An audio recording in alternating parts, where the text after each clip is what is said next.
Do your job.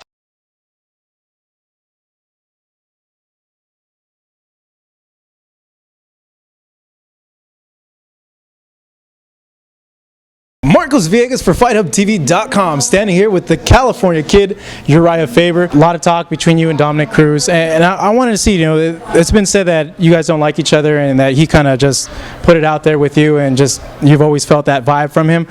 Where did all that stem from? Do you think it's because you beat him earlier in his career, both your guys' careers? Do you think it stems from that, or is it something else?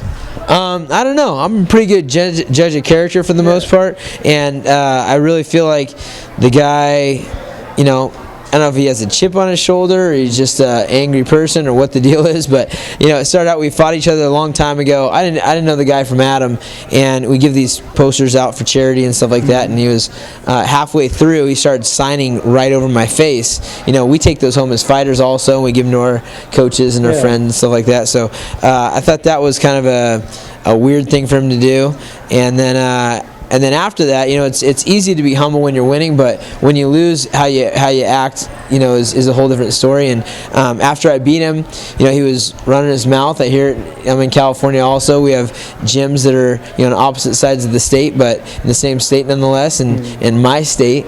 And so I hear about this stuff. He's got my pictures up on his gym, and just being kind of a immature little brat, basically. So bottom line is, he's not that cool of a guy in my book, and everyone keeps hearing about it because people keep asking. But yeah, I can't wait to punch him in the face and beat him up and all that good stuff and take his belt. Do you think it's something that it's a professional beef, or it goes a little bit deeper? Do you think once you guys do fight, you can go ahead and just squash it and just be normal?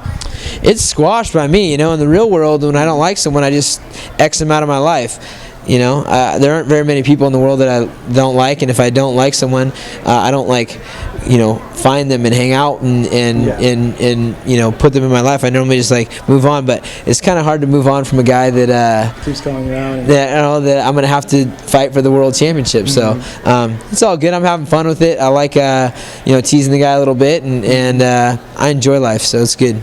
You and your teammate Joseph Benavidez are in the same weight class. Right. Now, if you beat Dominick, potentially you guys could face each other. What would happen in a situation like that? Would he drop down in weight, or you guys just not decide to fight each other? What would happen? We have to cross that bridge when we get there, but the bottom line is I don't want to fight Joseph. He doesn't want to fight me. It's not like John Bones Jones and Rashad Evans, where they've only known each other for a couple months, and I had Joseph move down with me 4 years ago. He was an amateur there. It's a lot deeper than just being at the same camp for a little bit. So it's a whole different story, and I didn't get in this sport to be told what to do. I got in this sport because it's my passion, and I do it because I love it, and I don't really think I'd love fighting Joseph. With your I don't want to say reemerges, but I'm looking at you being now on the UFC. On one way, it gives you that avenue to be seen by the casual fans, and I'm thinking Urijah's already been big, already been a huge superstar to everybody that's pretty well familiar to sport and in your hometown. Do you feel that now that you hit this milestone, now being seen in such a big platform, that you're getting a resurgence, you're getting more fans now? Have you noticed that at all? I haven't noticed too much. That's kind of a hard thing to judge. I feel like I'm pretty well known for being a member in the sport. I've been at the front of the weight class at 145s for a long time and promoted as such. So I really think the sport in general is growing, and it's where it needs to be. I'm fighting in the UFC now. It's the top promotion.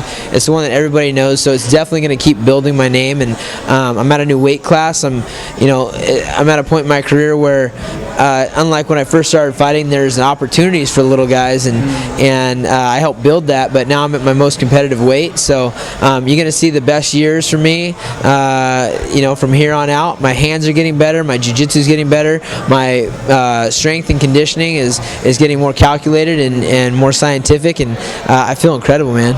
Uriah Faber, thank you very much for this interview. I want to leave it off on one last note. If you want to go ahead and give a shout out to anybody that you want to thank over your career, or any sponsors or anything of that sort. Yeah, just my management team, MMA Incorporated, the best managers in the game, and that's Jeff and Mike, and all my teammates, Team Alpha Male, Form Athletics, my clothing line, and K Swiss, who's our team with that, and all the guys that are part of Form Athletics. Congratulations to Johnny Bones Jones, the new UFC champ, and just look out for big things, guys. UriahFaber.com, and follow me at Twitter at Uriah Faber.